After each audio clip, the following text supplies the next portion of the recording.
it takes you people time to settle, tell women affairs. We take women, we come out and we go and settle it. I'm telling you the truth. But I know it will not take my... I wanted to bring this matter up at the FEC because the SMEDAN has equally come to me. We've discussed it. But now we have the Oga Pata Pata here. We want a direct... You and some other people are working on it. What are those things you are doing? Because we need the action quickly. Thank you so much, sir. Thank you very much. Ladies and gentlemen, an action minister. Women, did she speak your mind? Did the Honorable Minister speak your mind? Aha. CG, sir, we have another question from Mr. Elifoye Johnson Olusegun for the Comptroller General of Customs. His company is Alabaru Global Services. He says, CG, sir, what is the Nigerian Customs Service doing about delay in NXP? I'm sure you know what that is, sir. In NXP for export. Can we have customs officers deployed to banks across Nigeria? Why do you want customs officers in banks? Okay, thank you. So CG understood that. We have a chance for just 2 more questions. Okay, madam, you've been very energetic. 1 woman, 1 man. So chance for 1 more man now. Good afternoon. Sorry, I think it's afternoon. Good morning, everybody. I start on existing protocol. My name is Kafilat Abimbola Ayeni, and I'm an SME. And I have different questions for almost all the panelists. Sorry, I'll be very fast. I'll start with Nexim, sir. Sorry, the customs, sir. Why charge in dollar when we want to grow naira? Thank you, sir. For Nexim, sir, we know you have done a lot for us in terms of access to finance. But small businesses usually don't get full container load of exports. Majority of us have opportunity to have Exports Lagos. And I want to know if the package you have for SMEs is allowed to submit just purchase order, and you have all your evidence and you do your documentation to confirm that the order is right, if we can access funds with that. To NEPC, ma'am, NEPC has been something I take as a backbone over the years. But ma'am, my concern is, Madam Nelly asked a specific question. It was, how are you going to help us move our goods out of this country easily in terms of exhibition without us paying so much of money? It's a concern for us because some of us want to see go for Morocco 2024 and we want to see our product there. How do you help us? Thank you very much. Last but not the least, after. I am aware that there's a lab in Ogun State for standardization. Where have we gotten? We want us to tap into this opportunity. We can't get into some African markets without having to harmonize the standards. And we need to, because some of us want to enjoy East Africa. Thank you. Very articulate questions. Let's put our hands together for her, please.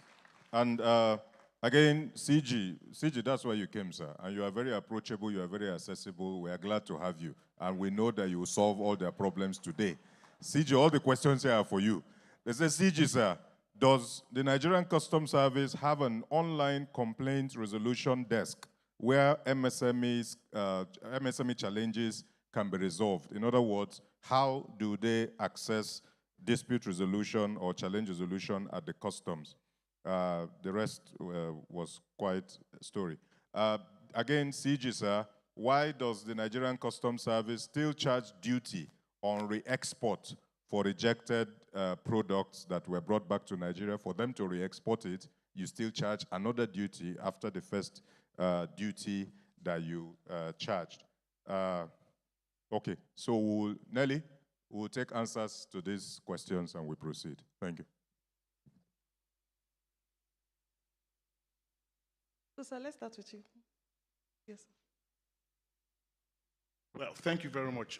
from the harvest of questions, it's obvious that we really have people that are, willing to be part of this process and understand what it takes for us to grow not just the export markets, but also develop the sector, the small-scale enterprises structure. The last question, I'd like to start with the last question. Charging duty on re-export is not very clear to me, and whoever poses the question, I would make myself available. Myself and my team will be available to you. So please just find an effective ambush strategy to locate us as soon as we listen so that I can get more from your question. We will never charge dollar to grow naira. I don't, that's not in any of our mandates. We might use, because most of our businesses are dollar denominated, we might use it to calculate some charges, but we don't charge it. We don't ask you to pay dollar on anything.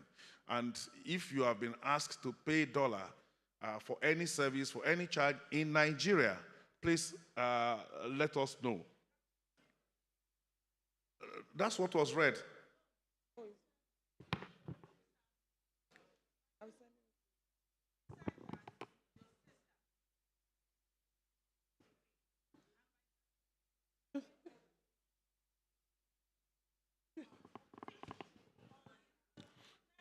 Okay. Madam Kafila, calm down. Now I understand. And I explained to you that the imported item was denominated in dollar. It's the unfortunate aspect of our thing that anything that is imported to the country in international trade is denominated in dollars. What was charged was naira. So they only use the equivalent to get the tax rate. That's it. I think we are saying the same. We are saying the same thing. Online resolution. We actually do have a seat dedicated to take questions, complaints, suggestions on issues related to the conduct of international trade. And I think this is one of the yardstick that PEBEC used to assess Nigeria Customs Service as the most improved MDA in 2024. We used to be somewhere down the line, number 36 or number 37, but in the course of 2024, we are now number one at 100% because of our ability to listen to your complaints and participate in sessions like this and use them as learning curves. Take learnings from it and go back and re-strategize. So I can assure you that that seat exists in our, in our operations, and we take feedback from you. Now the elephant in the room, yam, rotten yam.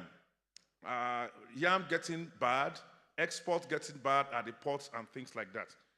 I am sincerely not going to sit here and run away or deny the fact that we do not have problems in the ports. But these problems are becoming less and less in terms of their magnitude. This was the problems before. We saw something that was circulated online and then it went viral and things like that. I don't know when this was done, but what I challenged my team was that, can we take this as a challenge and see how we can change the narrative of that? And we set to work. Within 1 month when I assumed it, first we established a dedicated command headed by a controller for the responsibility of export alone. Before you go to different places for your export documentation, now we have a one-stop shop at Ijora where everything related to exports is being done. And NPA is complementing that by creating a dedicated channel for trucks that are bearing export goods. So the feedback I am getting is that there is an improvement. Are we there yet? Maybe no. But we have not done any study to determine the rules, we have not applied the rules of origin to determine the origin of those yams that the Honorable Minister talked about. But because I am also a yam person, I grew and I ate yam when I was young. When I eat Benue yam, I can differentiate it from when I eat yam grown in my community. So I know that things are improving in London and in all these places where we are taking yam to. What are they doing different in Ghana and some of these places that we are not doing in Nigeria? It's about our ability to manage compliance. Most of these people in these places where they are getting better results are more compliant than us in our documentation, in our conduct. And so if we want to enjoy what they enjoy, I want to charge us that we now need to be more compliant in our approach, not just to customs, but all other agencies of government. The good news is that we now have a compliance management program in place, which is the Authorized Economic Operator Program, through which we want to reward voluntary compliance through some kind of waivers and concessions in our processes. We started off with 10 companies in the pilot. I'm happy to announce that 2 of them are actually part of you. They are small-scale enterprises that have joined us right from the pilot stage, and they are already enjoying the waivers, the benefits of Authorized Economic Operator Program. Thank you. Thank you, sir. Yes, please go. I think the next question is for me. Yes, please. About size. That is. If she has a purchase order, can she be able to use? Oh yes, but she's speaking about access to the finance if the order is not as big as a container. So let me just give you an example of what we did for a woman that used to export charcoal. Her order was below 20 million naira. So we gave her, and it's revolving. We gave her a 20 million naira facility. She did it for about 1 year, 2 years, until export of charcoal was banned. She now scaled up, and today I think the loan is about 150 or 200 million. To do what?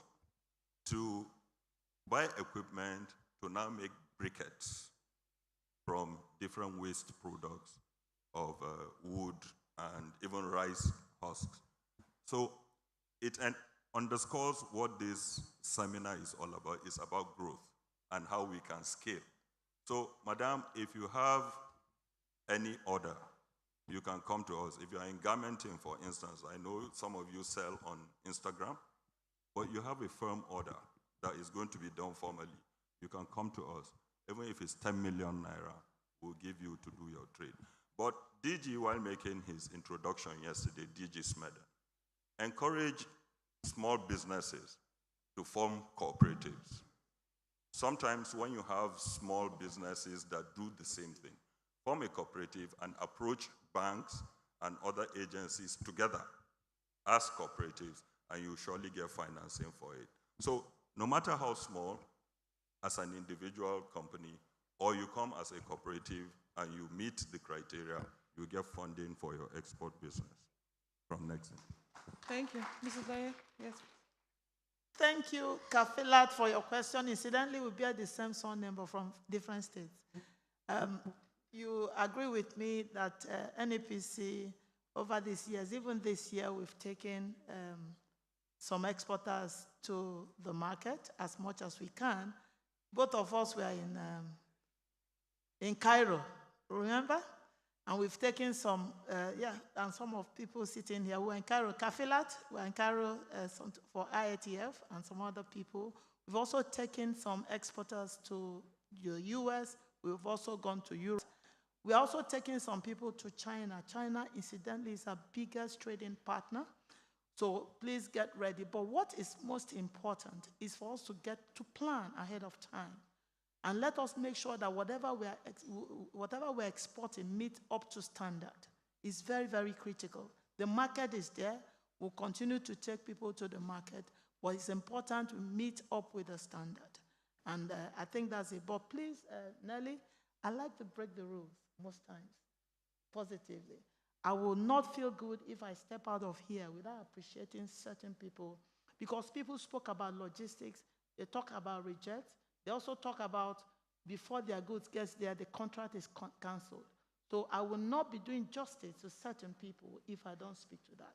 First of all, I'd like to appreciate my Honorable Minister, Dr. Doris Uzoka Anite, for the push, for her direction and her guidance. And the second person, there are so many people to appreciate, is the man sitting beside me, the DJ Coffee.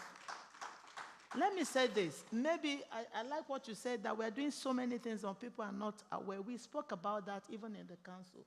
So we're taking note and we're addressing it. We found out that people, exporters, their cost is increased when they move their goods from, let's say you're coming from Kano, you move your goods to the port. It takes like 3 weeks, 4 weeks. And because customs will check, different agencies will check, and you find out that by the time those goods are exported, sometimes it's rejected because if it's perishable, it's spoiled, like yam. So we went as a team, the management of NEPC wrote to the Controller General, and he gave us, I was surprised when we got there. We saw all the customs, all the controllers in all the states that were there. And we spoke to them. We said, look, we need to reduce the logistic issues of some of these exporters. They are crying. And he said, we will support you. And to keep to that, he sent us somebody. We've done the pilot. People have not seen it. What we call the one-stop shop. We used to, one in Kano and one in Ikorodu. What we're trying to do is that we want to make it a one-stop shop. We've also gone to NAFDAC. We've gone to NQS. So when you ship your goods, you go there, you just drop your goods. Customs will do what they need to do. Every agency know what they do. And the goods will go straight on the stop, straight to the port. We've also had, our manager of NEPC also had discussions with MPA. That's the one the Controller General spoke about. So he did that because he was proactive. And we've done that even in formalization of trade. Let's appreciate him. We've just done the pilot run, but we are going to move, and you begin, by God's grace, begin to see the impact of all of this. Thank you very much. Thank you so much, ma'am. Mr. Olusegun, I hope I pronounced your name well this time around. Thank you very much. Please go ahead and answer the question. Thank you. Because we are running out of time, I'm going to make it very, very snappy. First and foremost, I like to always contextualize my responses, my submissions. There is what we call, which of course all of us are familiar with it. There's what we call salt, and there's what we call sugar. Now, the two looks alike, but they perform different functions. You cannot disagree with that. What does that mean? Let us go out of this great event with this. One, international trade is not trading from my village to Lagos State. No. We must have clarity, understanding on that. And I think, which I alluded to, that is what the People's CGC is saying, compliance. Because me, I call him the People's CGC. We have to have that grand understanding. Me trading from Nigeria, even to Benin, it is not trading from my village, your village, to Lagos State. Compliance standard must be complied with 100%. Secondly, on your question, madam, as I tell you, it's a work in progress of what is going on in where you mentioned. And it alluded to what the Honorable Minister for Women Affairs rightly posited. It is on the basis of that AfroExim is doing that in partner with others to say that we are going to have that kind of a center in Nigeria, whereas your product will be tested and then meet the requirement whichever market you are going to, whether the African continental free trade or you decided to go to the European market. And it's also alluded to what I said earlier on. Harmonization of standard is the way to go. And I argued by saying, are we there? No. But is it a work in progress? It's a resounding yes.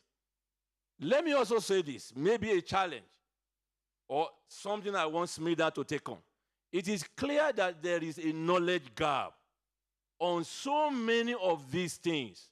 Perhaps SMEDAN can begin to look in this direction.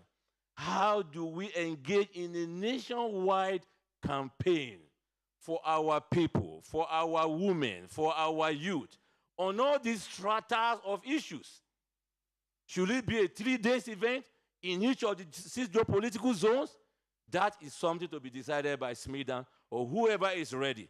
But I'm glad to announce this is what the Nigerian AICFTA Coordination Office is working at under the leadership of my principal, Mr. Olusegun Awolowo, that we are going to embark on a nationwide campaign to ensure all our women, all our businesses, all our youth begin to see a new understanding of international trade, a new understanding of taking advantage of AFCFTA, a new understanding of turning around this bug. African stories must change. We cannot continue to be an import-dependent continent. I, for one, I avow, as long as I breathe, this narrative will change. I thank you. Thank you so much, sir. Are we still taking, DG, sir? Should we take 2 more questions? Are we enjoying this panel? Should we take 2 more? Distinguished guests, are we enjoying this panel? Do we have room for 2 more questions? Are there any questions? One on the left and one on the right. There are always questions. The gentleman in the bow tie. I like your bow tie, so come and ask. Sorry, a male here, a female there. So I'll come there for a female. DG SMEDAN, well done. My uncle Ebere Young was saying day 2 usually conferences, day 1 is packed full, day 2 is half hall. But this is day 2 and it's a full hall. Delegates, put your hands together for yourselves and put your hands together for SMEDAN for organizing a very fantastic event. Your name and straight to your question, sir. What the Lord did for you. Thank you. Thank you. I am Mr. David Njaroka, and I want to direct my question direct to trade on the trademark. In Abuja here, I don't know of other states, everybody in the Ministry of Trademark is an agent. When you go there to register your trademark, they will not allow you to pay direct to the One Federation account. They will collect the money from you. They will go and pay it and bring the receipt. You're looking at less than 20,000 naira, and they will collect 60,000 naira from you. Some will collect 40,000 naira. So what are they doing for us so that we can be paying directly to the Federation account without giving the agent? Fantastic question. Fantastic question. Yes, ma'am, the violent take it by force. You came out, or you come.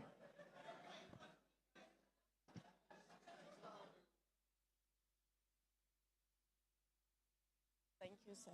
Hello, good morning. My name is Amina Sani Junai, the founder of Minaj. My question is to the DG, NEPC.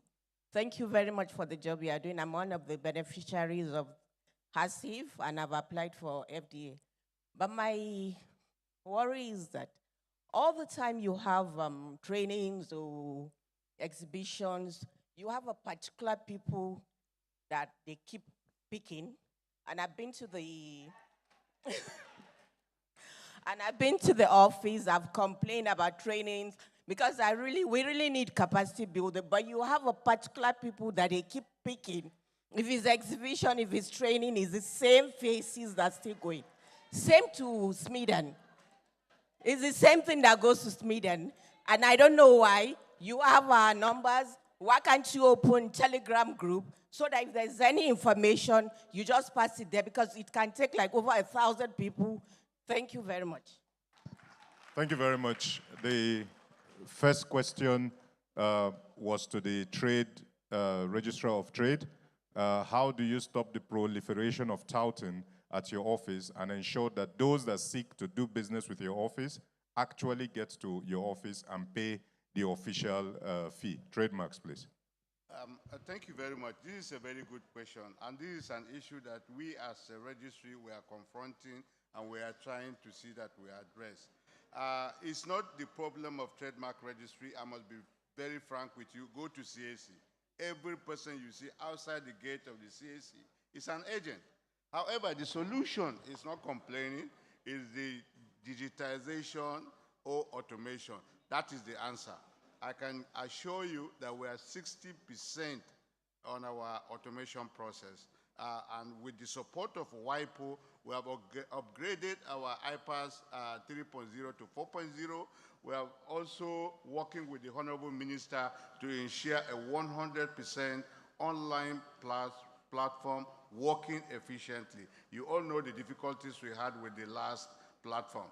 It was not efficient, and there was a lot of problems with that, which led to the termination of that particular service provider. However, these new initiatives that we are having, both with the support of WIPO, which gave about 200 million support fund for upgrading of the iPads to cloud, will stop these, what do you call it, agents that interact with you, because from the comfort of your office, you can file either through the iPads platform, or when the online platform is on board, you can also go through that. But I can also assure you, if you observe, we have increased the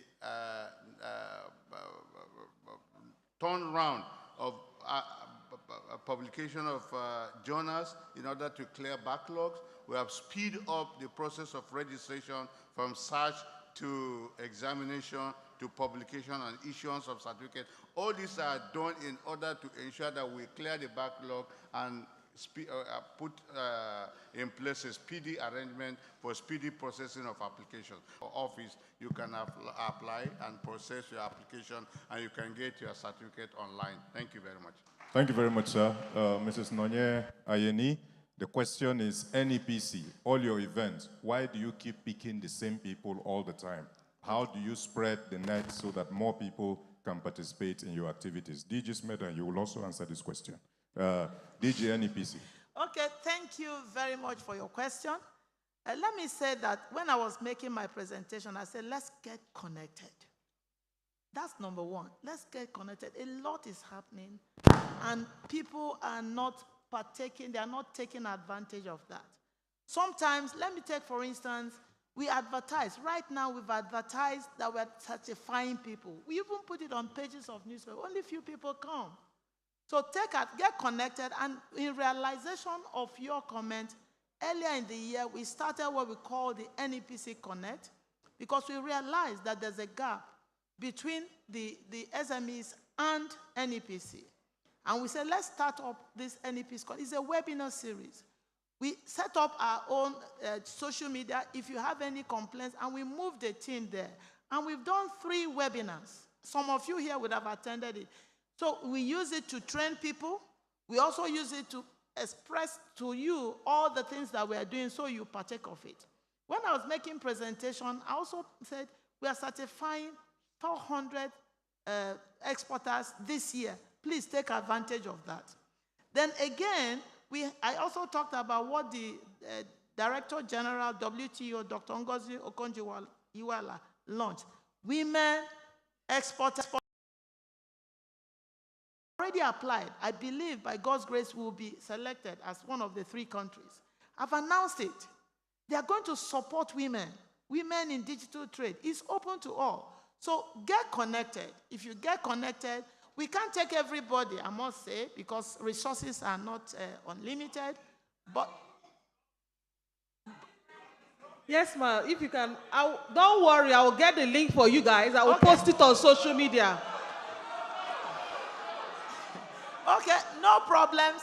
We will follow us. Another thing, we've started building up our social media space.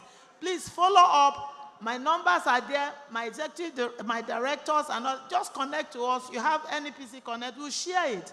Please walk into our office. We've created, ask for NEPC Connect. We have a team there. You connect them online, through email, through physical visit, and we'll look at it. But most importantly, let's make sure that we meet up to standard. So it's not about taking people to market. Let's export what meets up with global standard. Thank you very much. Thank you very much, ma'am. DG SMEDAN, how do you ensure that more MSMEs get access to and participate in SMEDAN activities? Thank you so much. Thank you so much. Firstly, I would like to say that The administration of President Bola Ahmed Tinubu is the one where the son of a nobody can become somebody without knowing anybody. And which is why what we've done is we've revamped our website, and then you can take advantage of all the things that we're doing through our website. So whereas we don't need to know anybody, you don't need to talk to anyone, I'm very much aware that this has happened in time past, but I can assure our small businesses here that that was the SMEDAN of the past. Going forward, everybody has to apply online, and then we'll choose the people that can take advantage of the program. Right now, one of the things that we're doing, when we announced this program, we have over 40 million small businesses in the country. In 24 hours, we had over 10,000 applications. This hall cannot take, we stretched it. This hall is like 1,000 people here. What we've done is we're leveraging technology. So right now we're streaming on TVC, we're streaming on YouTube, so that our small businesses in 36 states and the FCT can take advantage of this. So we want to continue to leverage technology. We've gone from one-to-one, and we're continuing to do one-to-many. So again, my advice is, please, if we cannot reach you individually, what we can do is we can reach you as a cooperative. So please join a cooperative, join a group, just like we have our One Local Government, One Product program, where we go through the 774 local government, reaching out to our small businesses in clusters. So again, we're leveraging technology, and then we'll be reaching out to you in clusters and groups. Thank you. Let me use this opportunity. How many of you still have questions? We have over 12 people that have questions. What we're going to do, I know. What we're going to do, because of time, and the Honorable Minister and the next panel, can I ask that we write the questions? Yes? And the panelists, please, can I ask, I want to thank you all so much. Please, can I ask that you will please be responsive to us with these questions? Do you make that commitment? Do you agree to that? Do you agree to that? Please, let's give them a resounding applause. Back to you, Nelly. Okay, thank you so much. We're already at the end, but I can't leave here without thanking the DG SMEDAN. We went to London this year, and as I mentioned, we had 83 people who, hold on please, I would like to say this, it's very important that we put it out there. We had people who needed to get visas to go to London, and these were people who are traveling for the first time. I, one of them, have never been to the United Kingdom, and he helped us make sure that we facilitated all the visas that we used in going there. So sometimes when people say that the government is not working, I know it's not true, because I see it every single time. What we just need to do is to connect more, like she mentioned, and we'll continue to look for better ways to connect. As I said, I'm going to be very putting myself in the line to make sure that these businesses get to hear what the government is doing in my own little way, right? So let us continue to encourage ourselves and also put our ears to the ground and find out what it's for us, so that we will stop thinking that, oh, it's for some certain people and not for others. It is for everyone. All you need to do is to find out and apply at the right time. Thank you so much, my panelists, and I'm really excited to have hosted you guys. God bless you all.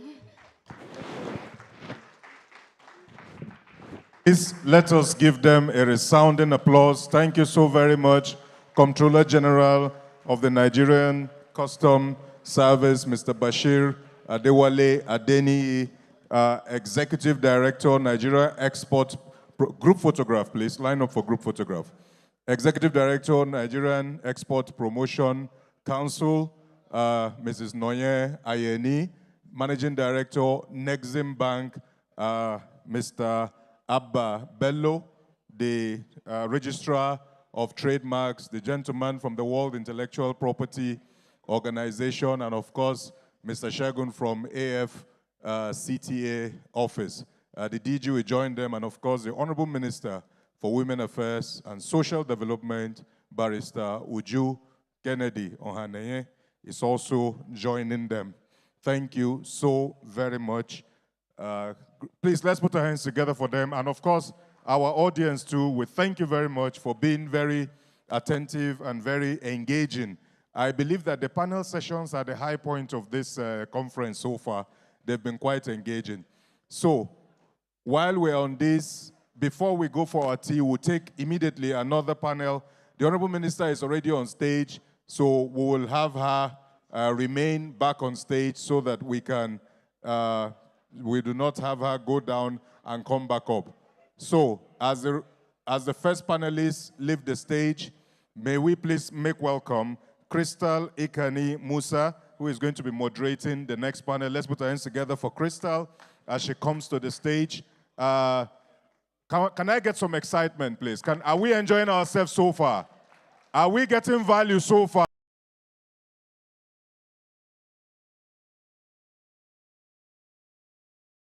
Please come back on stage, the Honorable Minister.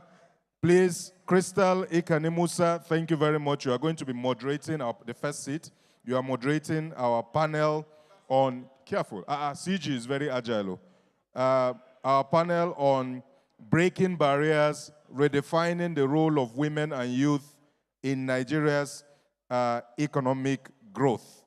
Already, our panelists, of course, are the Honorable, let's settle down, please. Let's settle down. Let's settle down. Let's settle down. Of course, while this was going on, the chairman of the House Committee on Small and Medium Enterprises walked in, Honorable Uche Ani Okonkwo.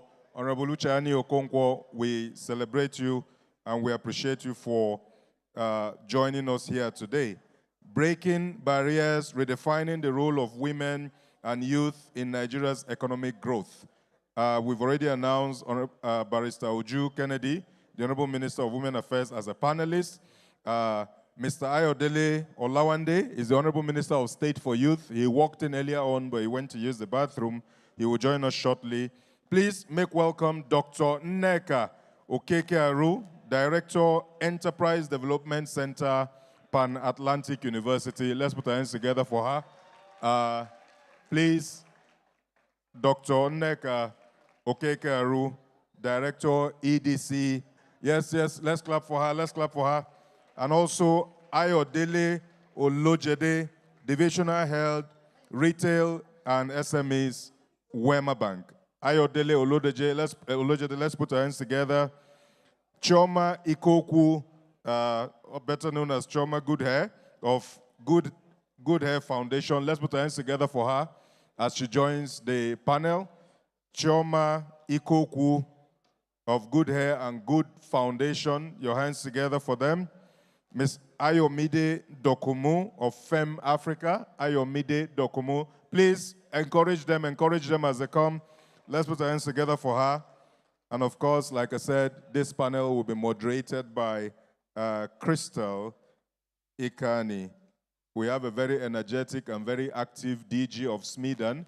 Not only did he put this together, you know that he's a hands-on DG. He's not a DG that sits in the office. He was serving tea in the morning. Yes, yes, clap for DG, clap for DG. If you leave him, he will be MC too. He wants to do MC. So, but I want to collect my balance. So. Visit iRockin.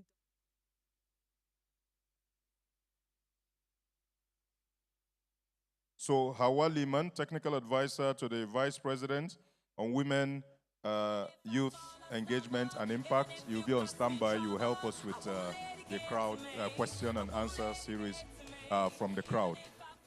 Thank you very much, Sound. I do believe that this panel is set. The only person that will come and join them, and I already feel intimidated on his behalf, is the Minister of State for Youth. When he comes, he will join them. He was there earlier on. He just stepped out to use the bathroom. On this note, I'd like to hand over to Crystal Ikani Musa, the moderator of this panel, as she takes off with this panel. Please, with a resounding applause, let us make welcome this panel as they engage with us. Crystal, please. Thank you very much. Good afternoon, everyone.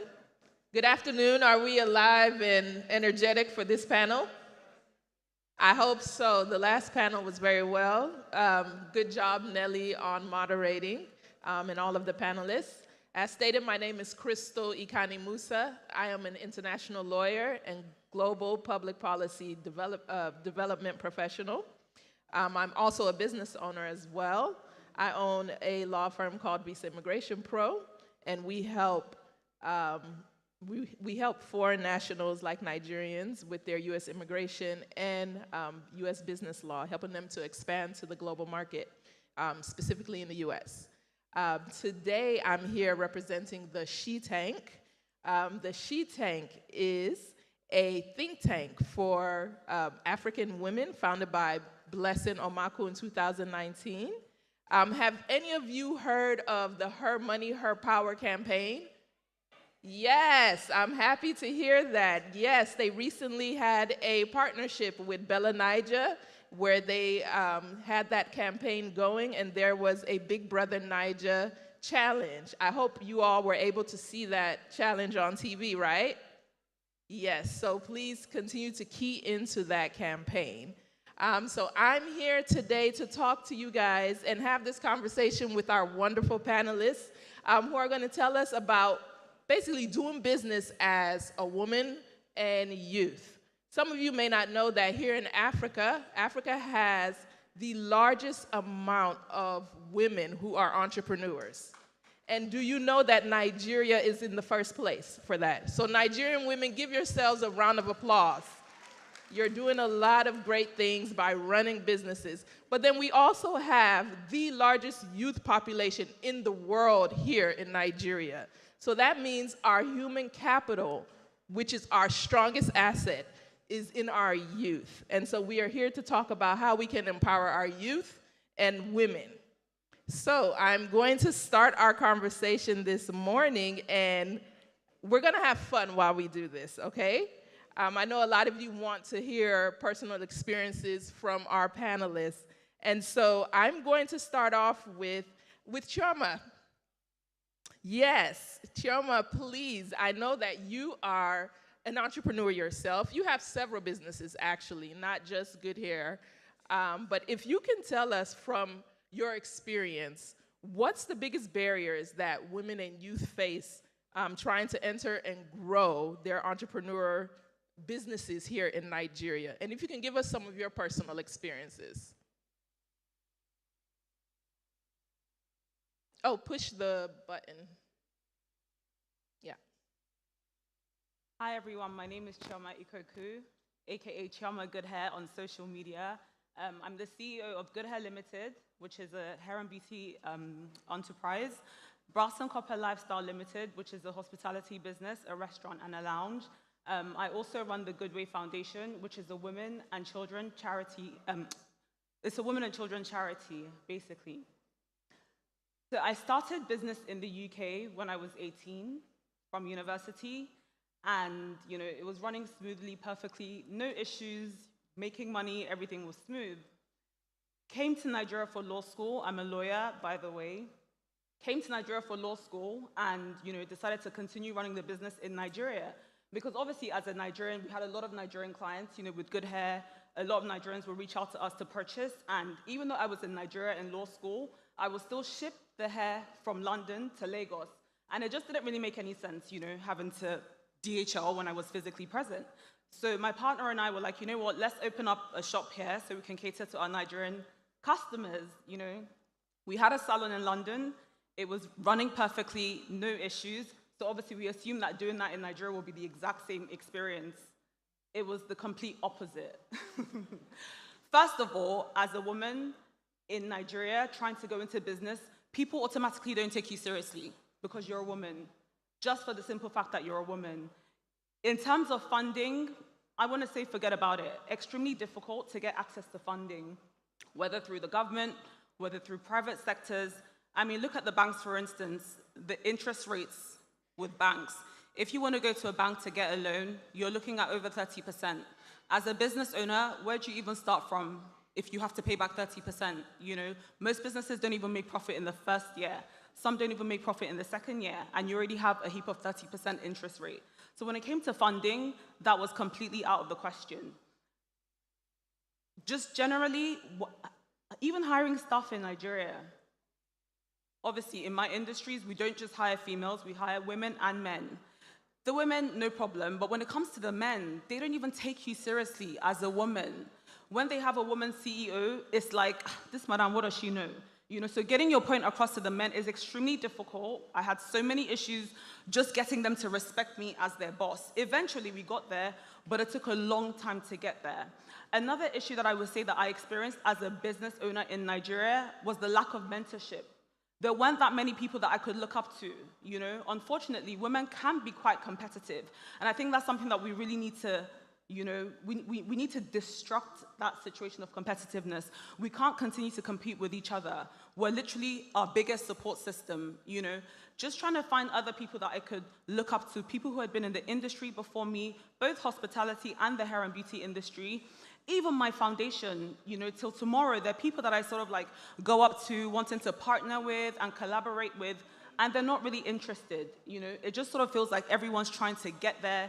You know how they say, oh, when you get a seat at the table, bring other women in. That just doesn't happen, and I'll tell you that for free.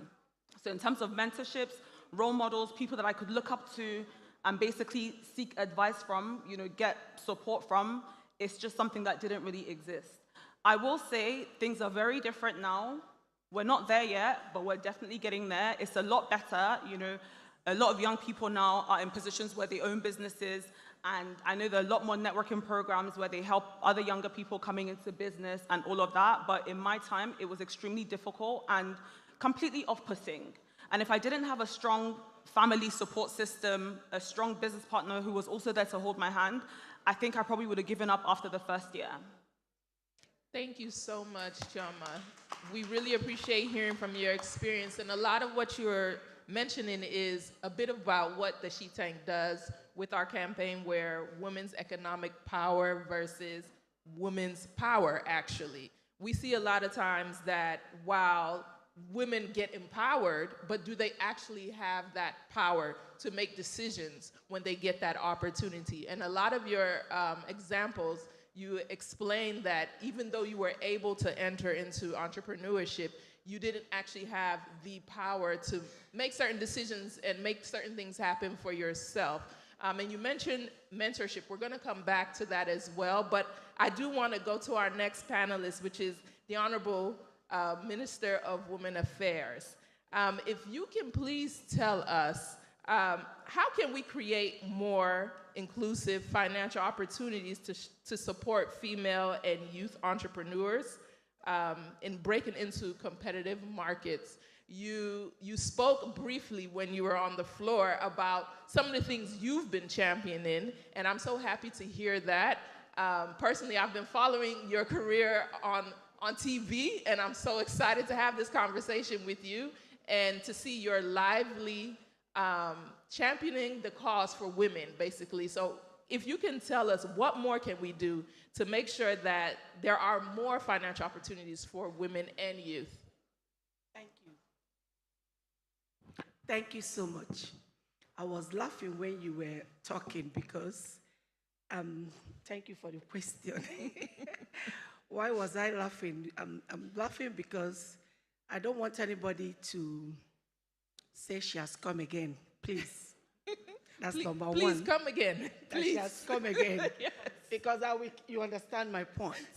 Because when everything we are talking about, we've been talking about it over and over again. We've not had results. I want this panel thing to change. Let's move more to action. Women, you people are here. We are changing the narratives. We don't want women to continue suffering again. Mr. President said, who are they? The women. And when we are poor, automatically our little children are poor.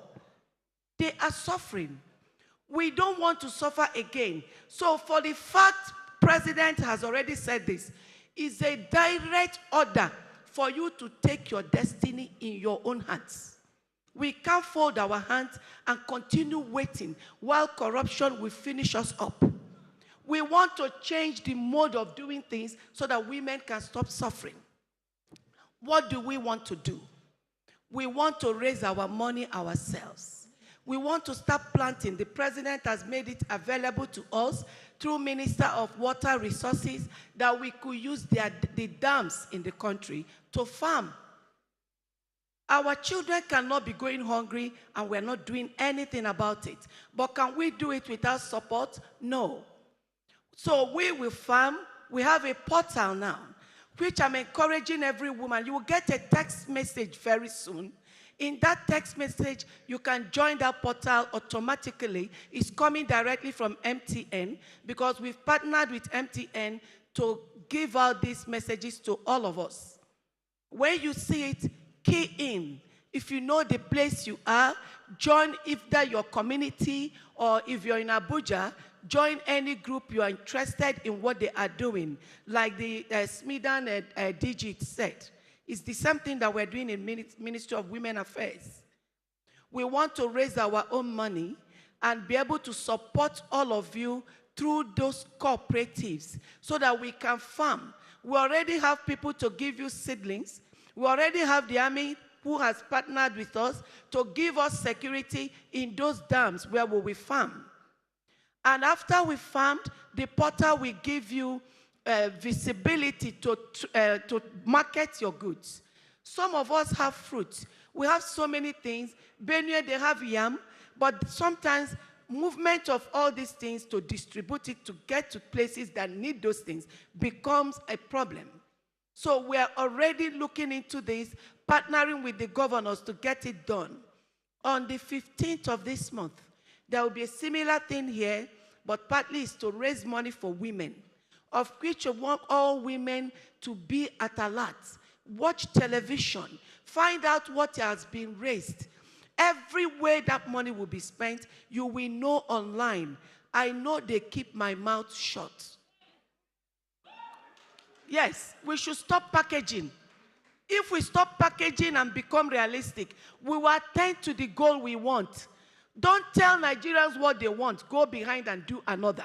Anything I tell you, I will do it. If I don't want to do it, I will tell you openly, I won't do it. And if you call police, you write petition, I'll be able to defend myself. So I will only say things I can defend. So, my dear sister, the question you asked, women will be included, but can they be included without money? Can they be included without empowerment? That's why we want less of consultancy, less of advocacy, less of training, apart from the one SMEDAN is doing, because he does and he empowers. We want only trainers that will train and empower. Millions of Nigerians are out there. They are trained. They've forgotten what they were trained for because they were not empowered. They are suffering.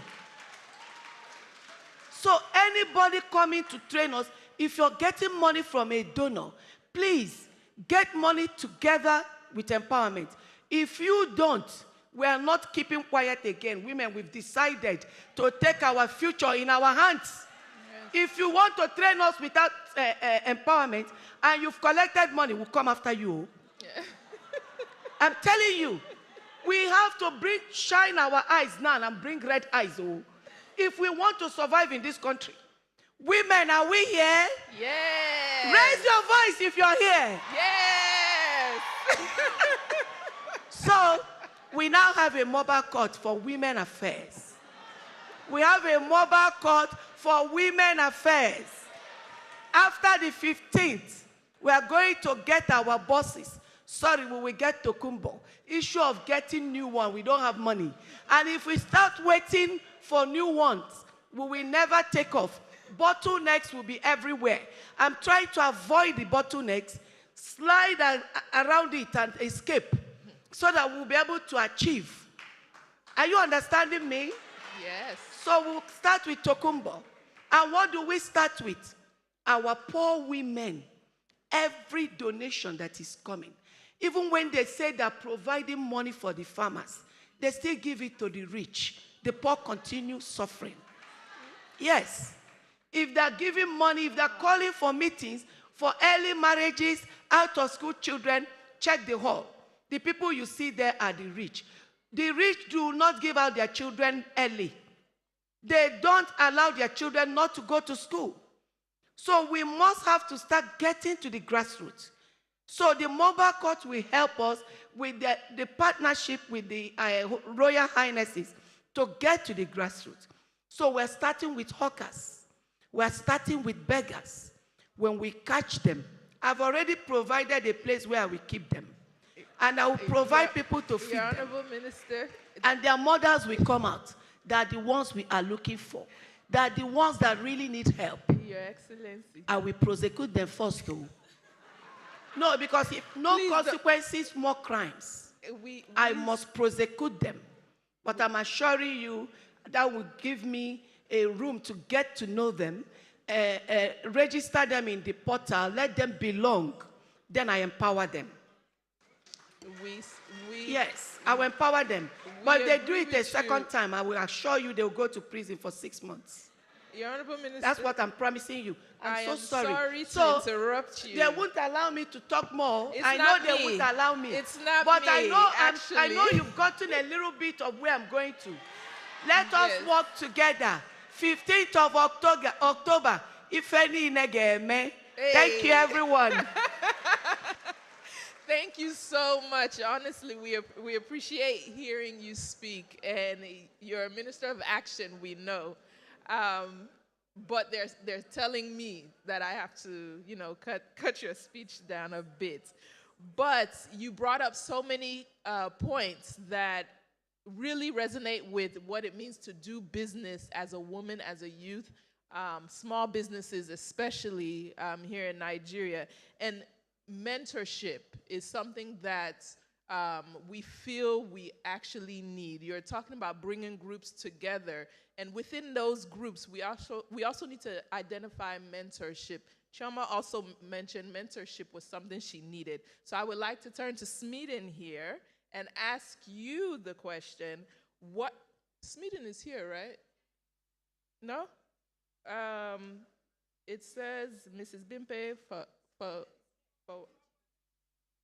no, I need to ask the panel then, sorry. I was told SMEDAN will be on the panel. Okay, I'll ask the next question right here on my side. Going on with mentorship though, what role do you feel mentorship and capacity building initiatives play in helping women and youth entrepreneurs succeed? All right, thank you very much. Good afternoon, everyone, and my Honorable Minister of Women Affairs. A pleasure to be on the panel with you.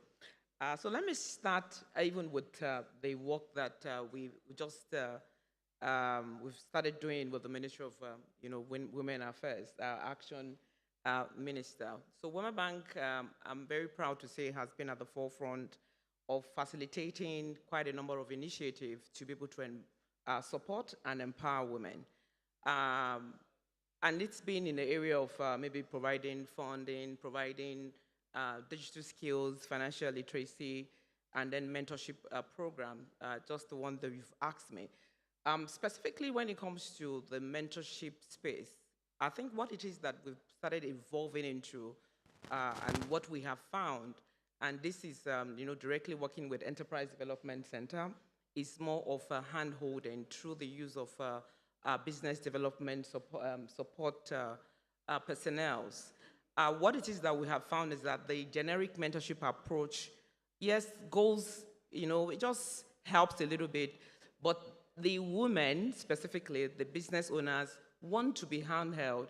They want for someone to be there, all through the journey to the point where they then develop the ability to, to scale.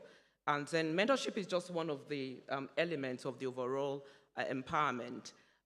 From some of the programs that we have an ongoing program right now with Enterprise Development Center where we are training them. Training is an element for de-risking. Training is what helps you to be able to build confidence. Training helps you to be able to properly understand the management element and variables of running a successful business. Then after the training, and then we assign you with a BDSP, we then give you grant. The grant is meant to be catalytic in itself to help you take off. And then as we see the way you manage the grants that has been provided, we then blend it with loan. So it's an overall package, from the start to finish. And mentorship, in the context of what I've described, is more of hand-holding. We'll be doing the same thing with the program that we're running with the Ministry of Women Affairs, which would be In this instance, we'll start with vocational skills, and then the business management skills, as well as the BDSP program.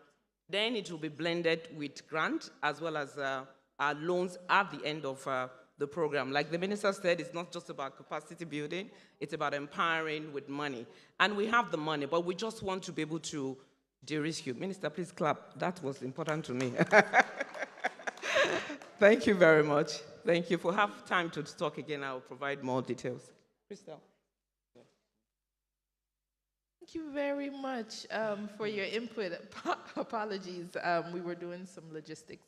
I do want to go over to our Honorable Minister of Youth that we have. Thank you so much for your explanation and explaining how mentorship and the trainings do help youth and women. But moving on to our Honorable Minister of Youth, please tell us what strategies can be implemented to promote gender equality and youth empowerment in sectors that traditionally are dominated by men.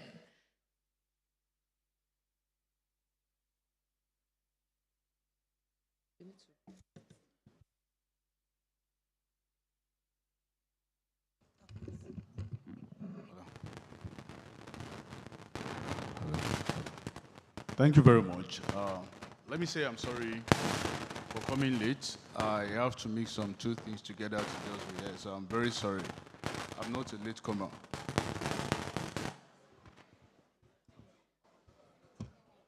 Hello?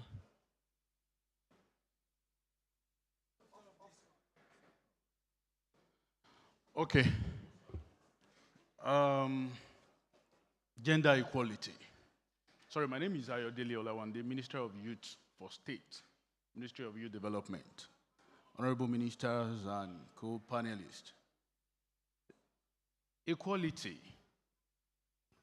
It's, I think, a word we don't used to be using now again in this government because everything is equal, even in the youth aspect. And to promote the gender, I think this is also the first government that promotes the gender more than agencies that we have leadership, they have leadership roles to play. The youth are being carried along properly to show to the people, to the youth of their age, what they can do and how they can come up with different initiatives. And mostly, majority of us, the only reason why we are here is to showcase so that other people, other young people can have the opportunity to be in any government position, even non-government position. You see a lot of young females and males that are traveling together to make things work better. So I would say that what is needed from us as a young person is to prove ourselves that we can easily and with all sense of belonging, do what they are looking upon us to do. What people are what they are saying that the youth can do, can we really do it? Can we come up with different ideas? Do we have initiatives that are different from what has been given to us?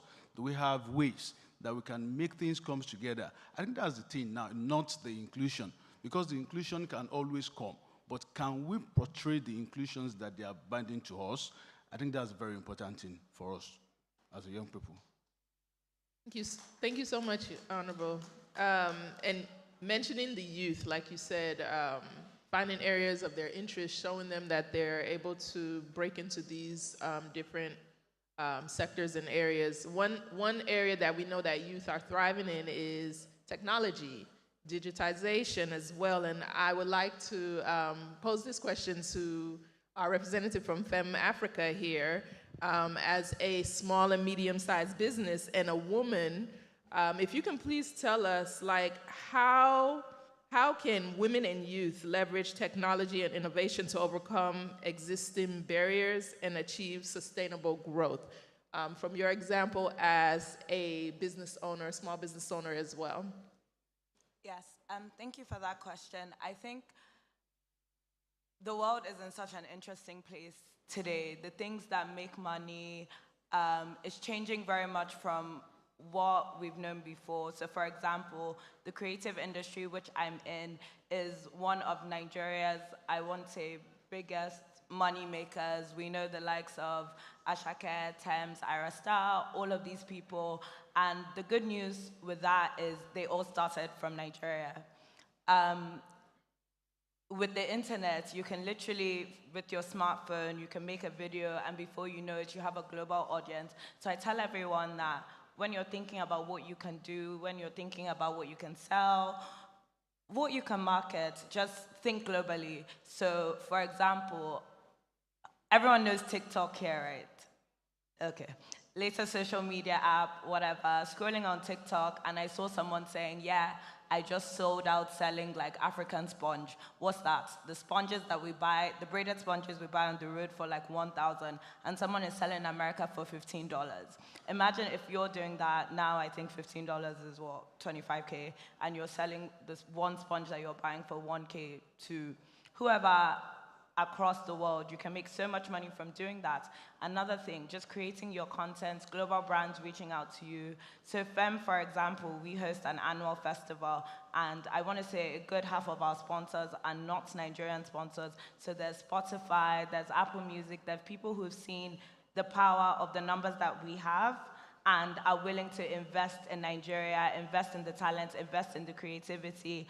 And I think that's reinforcing that even though you're living here, even though you might never have traveled before, but like your ideas can travel, your creativity can travel, your talents can travel, and you can make money from it literally right from being here.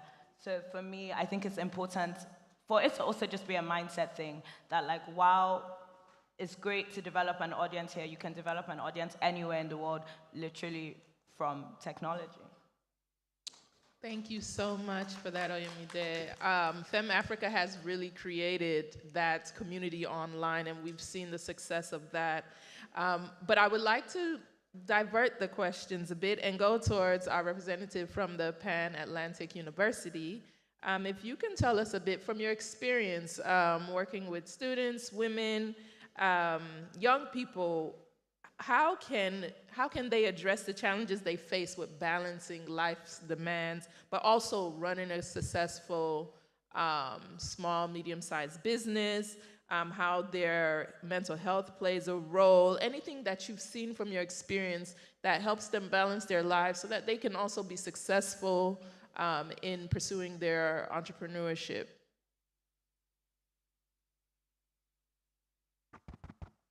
Okay, thank you very much. I'd like to thank SMEDAN for putting this great event together. And why do I say that? So the reason for this event is one of the critical success factors for any entrepreneur. And what is that? That's information, okay? So before a woman that is running a business can run that business successfully, there are quite a number of things that need to be, she needs to have her ducks in a row. Yeah. And forgive me, I am a lecturer with Enterprise Women's Center. So I'm here actually representing the Enterprise Women's Center. My name is Dr. Neko Kekar. I'm the director of the center of Pan Atlantic University. And my center is 21 years. And in the last 21 years, we've had the privilege of working with more than 3 million entrepreneurs across the region, not just in Nigeria. Wow. Please clap, please clap. And I think some of my alums are here. Where are they? Okay, so you can see some of our alums. And for any business owner, it's a lonely journey, okay? Whether you're a man, whether you're a woman. But for women, we wear multiple hats. And for any woman who wants to be successful, and success is whatever you define it to be, but for the most part, as Nigerians, most of us want to have families. So for you to be successful at work, you must be successful at home. But for you to be successful as a human being, you must be fulfilled. So I want to approach it from the business first, and then I'm going to talk about the question, which is work-family balance. And I want to say there's no such thing, but we'll come back to that. A lot of people attack me. You can be effective in both, but you can't have balance. It's almost impossible. For your business to thrive, part of the things that we need to consider So I'm calling it Crimsons. So for me, I learn with acronyms, and I find out that when I have acronyms, it helps me. So for any entrepreneur that either is a youth or a woman, Crimson, as in CRIMSON. So the C is for your capacity. And that's why I talked about the information that SMEDAN has provided this platform. You cannot go very far if you don't deepen your capacity. Most of the questions that came from the previous panel around attacking NEPC, Dr. Ayeni and SMEDAN, and saying that it's the same people coming. The reason is very simple. These are the people that have deepened their capacity individually. They've taken that knowledge and they've put that capacity in their institution. Okay? So we must deepen our capacity whether we like it or not. The R is for the relationships that we have. As an entrepreneur, you cannot do it alone, whether you like it or not. You need everybody. And you find out that everything sort of loops in, because the relationships you deliberately, intentionally build as an entrepreneur is what is going to take you to the stock exchange, whether you like it or not. So if you're not building relationships, please start. If you've just come here to see what you can sell, you have to rise as an entrepreneur, especially for women, beyond transaction. It has to be transformational. And then the I is the reason why we're here, which is the information that SMEDAN is providing us. We had a great panel earlier on. That panel didn't want to start, and I want to crave the indulgence of my brother, the DG, that we should go beyond this and have a deep dive workshop on the last panel that we had. So we have like half a day, and then we have like a clinic around those issues. So the M would now be for the mindset. If you believe that you cannot do anything as an entrepreneur, you will not. So you have to deliberately work on your mindset, and that takes you to the market. What market are you serving? If you're not serving a targeted market and you're just selling to anybody, you cannot be sustainable. Okay? And then the S are for the structures and systems that you put in your businesses, which I guess ties back to the reason why NEPC will keep taking the same people. If you go back and check, these same people are compliant from a regulatory perspective. They're paying their taxes. When it comes to all the documentation and standardization, they have all those things. So you have no choice. You just have to. And once you have that, you're able to get into other markets. So that's the S. And then the O is for opportunities, right? And viewing other opportunities. Because when we start as entrepreneurs, we start basically with our hobbies and then we keep growing. But we have to rise above that. For you to get to the stage where you're exporting, you have to have an opportunity mindset. And then the N are for the networks you belong to. So when we say networks, we're back to the same thing. We're talking about cooperatives, we're talking about societies and associations. For as long as we're not belonging to any of those things, we're going to have an issue. And then the last S is success stories. We're not telling our stories enough. We need to change that narrative. So by time as a female entrepreneur, whether you're young or you're old, you've done all those things under the Crimson, and that is working. You have to go back and ensure that your family doesn't suffer. As a woman, so my research in my doctorate was focusing on gender entrepreneurship. As a woman, we wear multiple hats, and we are like jugglers that juggle balls. So at every point in time, there's a glass ball that must not fall. For every female entrepreneur here, and those listening online, you have to decide what that glass ball is. What is that glass ball? For some people, it could be the children. For some, it could be the husband. But there's a glass ball at every point in time in your life. They mean to identify that glass ball. If it drops, you know everything is finished. But if it doesn't, then you've done something. So the way you look for support for your business, you must have that support for your family. It could be things around carpooling. You don't always have to pick the kids. You and your friends can come together, decide, you know what, we're going to be you pick on this day, I pick on that day. It could be around even, shopping and things. You cannot do it alone. And once we have that in our mind, that we can't do it alone, and that at every point in time, the bar will keep getting raised, then we're less hard on ourselves. It's okay to fail. You fail, you pick yourself up, and you find out why did I fail, and you get up again, and then you run with it. But I think that balance, in the actual sense of the word 50-50, does not exist. What we can strive for as female entrepreneurs, as young entrepreneurs, is effectiveness. When you're in the office, you're extremely effective, no balls are being dropped. When you're at home, you're extremely effective, no ball drops. But what I'm posing is, what is your glass ball? What is that thing that if it suffers, then it's not worth it at all. Thank you. Thank you so much. So we just received a free lecture and learned about Crimson, and she gave us homework, which is to think about what is your glass ball. And that had me thinking too, what is my glass ball? Right now, it seems like the glass ball might be time. I want to ask SMEDAN if they're going to give us time to ask questions from the audience. Please say yes. Good. The audience has said yes. Okay. Is it possible? Okay, thank you. Can we have, is it 2 questions because of time? I know that we're encroaching on lunch. Some people are probably hungry. Is someone going to help us with asking questions? Or I can choose and then they can yell very loudly if possible.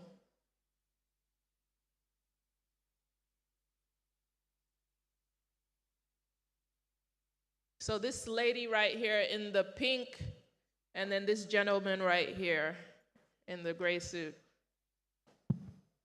Thank you very much, everyone. I'm sure you're having a very interesting session, right?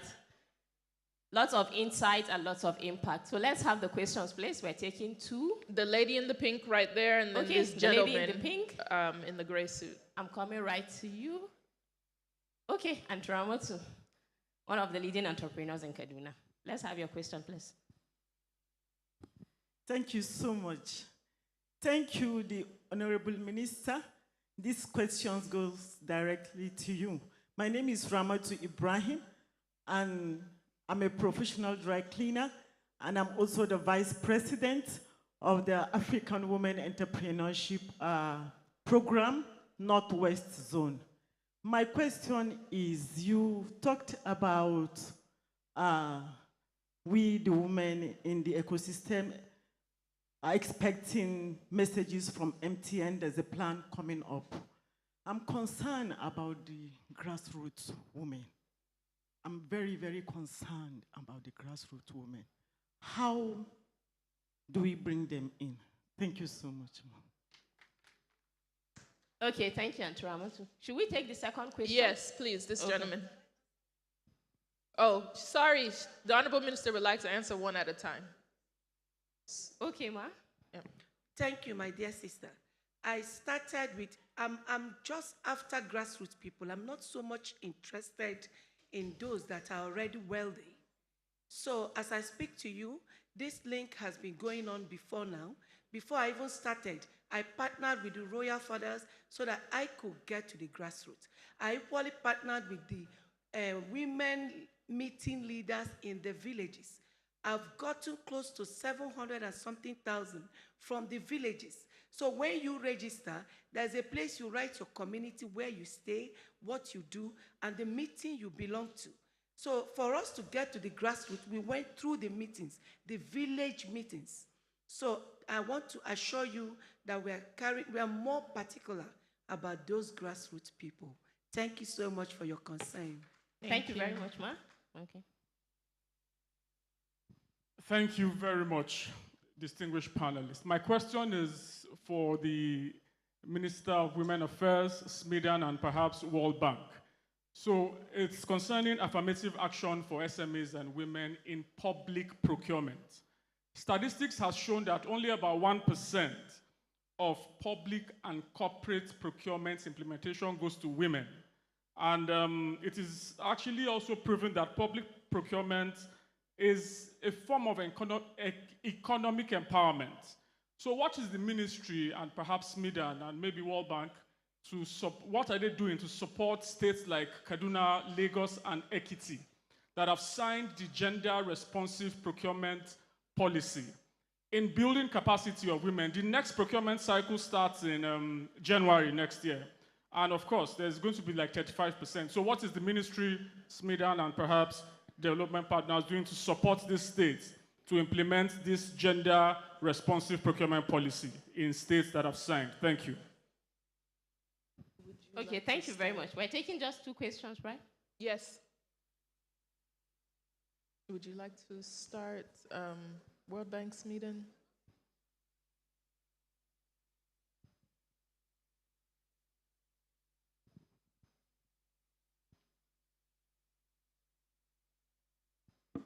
Thank you.